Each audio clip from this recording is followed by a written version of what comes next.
All of these tent cities, you're telling me this is working? You don't think capitalism is responsible for tens of millions of deaths? Comedian Bill Burr got a message from one of his communist-hating fans on on his show, and Burr, to kind of my surprise, though he's generally been very open in this sense, but he really went at capitalism and defended socialism. So I found this to be a very fun listen. I'm going to play some of these comments and also going to show you just how twisted the narrative is around socialism or communism, and how the right does not properly showcase the differences, or the way they argue it is just completely empty. So I'll get to that in a bit. But first, here is the beginning of Bill Burr reading this message from one of his fans. Socialism. Hi, Bill, you redheaded fuck. I really appreciate the bluntness of that. How are you?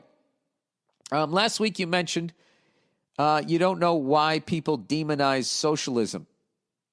I was really taken aback at that statement. Oh, Jesus Christ. Every country that has tried socialism has failed, and it's responsible for tens of millions of deaths. All right, so would you say capitalism is working? And it is not, when what is it? Like 99% of the wealth is in like fucking 2% of the people's hands. All of these tent cities, you're telling me this is working? You don't think capitalism is responsible for tens of millions of deaths? Anyway, Russia, Germany, China, Cuba, and most recently Venezuela have tried, or right now are socialist countries. As far as I know, whatever Cuba was trying to do, we prevented them from doing with a fucking embargo or whatever the hell we did. We've been fucking with them for 60 years. So I think you're looking at like what a lot of people do is you look at your own country through rose-colored glasses, the same way you look at your own sports team like, oh, my team doesn't cheat, but your team does. All right, so I got some more comments coming up. So far, so great. This is really good to see. It is very rare for any major white male politician to have a position like this and vocalize it, especially in an educated way and comical way that Bill Burr does. As I've said many times, comedy is the greatest way to educate people. I wish I was a better comedian, but because then I would do that. But here he does a great job, and I want to just he refutes the Cuba aspect. I want to refute the Venezuela aspect here, because this is a great piece from Matt Brunig from 2019. Norway is far more socialist than Venezuela. So this is definitely worth reading the entire thing, but I'm going to pick out just a few pieces here from it. So in Norway, the surplus from the oil boom has been used to build a $1 trillion collectively owned capital fund, with the return on that capital going to finance general government spending, including the country's large welfare state. This capital fund is even colorfully described by the Norwegian government as the people's money owned by everyone, divided equally and for generations to come. In Venezuela, the government appears to have used the surplus primarily to finance current social spending.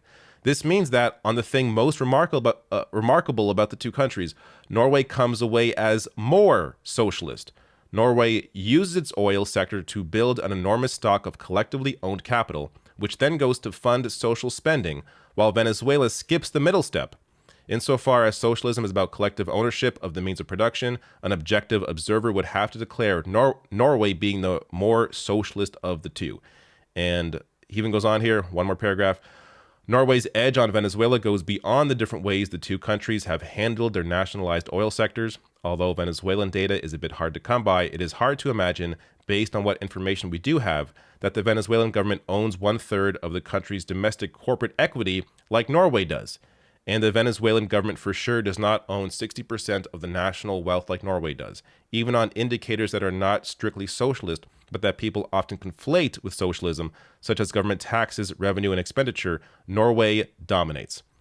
So understand how the right picks the countries that they deem as the scary ones, that they deem as being socialist, even though there are countries like Norway that are far more socialist than Venezuela is, but they're not going to mention Norway because Norway is at the top of basically every list. Like when it comes to happiness, when it comes to the amount of money that people have compared to, or the gap between the rich and the poor, how small it is compared to other countries. I mean, across the board, Norway is a fantastic place to live. So they're not going to bring that up. But now let's get to the second clip here from Bill Burr's podcast. You're really sort of looking the other way with what capitalism has done to other countries. All the sweatshop labor, all the wars we've fought in over air quote freedom, where most of it is about, natural resources. All of these fucking countries where we've gone in and, stuck in heads of the government that are going to do what we want to do so we can fucking take advantage of them. Like, I mean, to sit there and look at capitalism like it's, I don't know, dude. All right, I took off my Birkenstocks. I'm going to read the rest of this here. Okay, socialism all starts the same way. Create a boogeyman like corporations, the rich, or a race. Oh, yeah, we've never done that in this country. We've never created a boogeyman.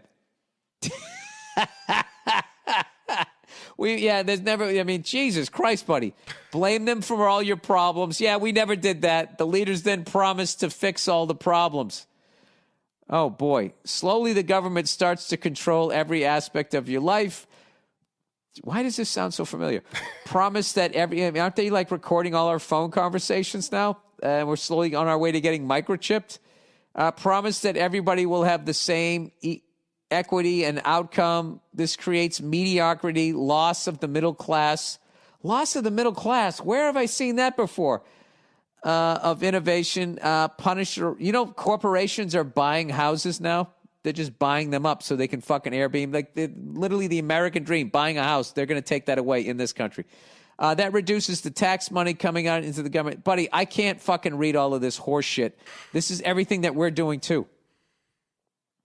Capitalism. Okay, I'll get to the end here. Capitalism. No, you know what? Let's just read all of this because it's fucking hilarious that he's acting like none of this is happening in this country. And you know what's funny about people? You don't like it, get the fuck out of here. This is my favorite thing ever. Yet you can look at your sports team and be like, what the fuck is this coach doing? And then nobody goes like, you don't go fucking root for somebody else. No, I'm criticizing it because I love it and I want it to win. There is so much goodness there. Just on that last point, like it is one of the biggest lies. There are so many lies. So many massive lies that the right uses.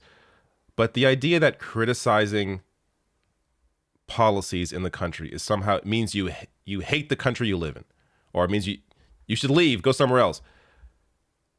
Are we not allowed to have any criticisms of anything? What if there's an aspect of your job that you don't like, or maybe you want a raise? Is the right-wing position leave your job? Don't even bother asking for a raise. Don't even bother raising concerns about what you're concerned about because you hate this job. You hate this company. Leave the company. Like, no, you want to try and change the situation. You want to try and fix things. You want to try and raise issues that maybe if they're addressed would either help you or other people. How is that hating the country? Or how is that hate? Like, it's about trying to improve your situation. That's what it's about. Again, the conflation here that they have to make because they do not want to address the central criticisms because they understand that those criticisms are accurate and they have no real way to refute them. So instead, oh, you hate the country. Leave the country then if you hate it. It's such a very lazy way to deal with these arguments. But last clip here. Let's finish this off. Punish the rich, which eventually leads to them leaving the country. Oh, yeah, that hasn't happened. Yeah, the rich haven't, their money leaves the country and then comes back in the form of an interest-free loan that is then forgiven. Jesus, buddy, come on. The richest people usually employ the most of the population. Oh, boy. Disarm the citizens so that they cannot revolt. Control the media, like promoting the government. Control the media. There's two guys that own the media, Ted Turner and fucking that other guy there, the guy from Fox News. That's why we're Hatfields and McCoys right now. Disarm the citizens so they cannot revolt. Control the media like promoting the government agenda with propaganda, then censorship of all their other ideas. Yeah, creating areas where you can only protest, which are down and around the corner, away from the fucking media. Yeah, okay. Eventually, all rights are taken away. Dissenters, journalists, and politicians, oppositions are jailed or executed. Eventually, the leaders will become exactly what they originally campaigned against. Jesus Christ, buddy. I've forgotten what your... He goes, there's much more to it on an economic level, but as a fellow moron, it's too complicated for me to understand. All right. I am also a fellow moron, but dude, all of that shit has happened. If you look at all the rights and everything that you have lost in the last fucking 20 years, I don't even know. I don't even begin in creating a boogeyman and racism, genocide, all of that shit. We've done all of that. We've done all of that. You know, when I was a kid, there was rules on media ownership. No one person could own any 7. It was rules of 7. No one person can own 7 radio stations, newspapers, TV stations, blah, blah, blah, blah, blah, in one market, because they knew if you owned all of that, if you control the media, you control thought. And yet they've let Ted Turner and that fucking, I want to say Ralph Nader, Rupert Murdoch, do exactly that. Ralph Nader. And present CNN and Fox News have the fucking balls to present the people that are on TV as journalists and then also acting as though you're watching news. You're not. You're watching propaganda. God damn. He broke this shit down. Look, the person that sent the comment in, or I guess this long diatribe, it really sounds like, and this is what often is the conflation. They're conflating authoritarianism with socialism. Those are not the same thing. So in terms of the media aspect of it, like, how can you possibly attempt to criticize the media in so-called socialist countries with the media you have in America? Completely corporate owned. You have opinions not barely even allowed on television, like criticizing the far right-wing Israeli government and their clear apartheid state and their treatment of Palestinians. That is almost never discussed. I've only ever seen Mehdi Hassan on MSNBC in one segment be allowed to discuss it. Even online, The Hill recently fired Katie Halper because she wanted to discuss, because she agreed with Rashida Tlaib and her criticisms of Israel, which, by the way, is shared by all major human rights organizations. So when you can't even voice opinions like that are shared by major human rights organizations, how can you possibly criticize the media in other places? It boggles the mind how deep these people get in their propaganda. And of course, when it comes to authoritarian country, when it comes to like a place like Russia, people locking up journalists and that kind of thing, and shutting down, yes, that's clearly a problem. But by the way, Russia also not socialist. So there's it's important to make these distinctions that yes, authoritarianism is bad, should not be supported, regardless if it's in a real socialist country or in a capitalist country. It's not good. But you have to also acknowledge the obvious issues with capitalism. Every single argument, I mean, Bill Burr broke it down. Every single argument made here, you could make the same argument about the U.S. It really is crazy. But it's good to see that a comedian here, a popular one that's actually been on Joe Rogan's show, maybe he'll be back and discuss these issues, because I would like to see that. This is, definitely not the Joe Rogan position here. But it's really good to see Bill Burr come out and discuss this.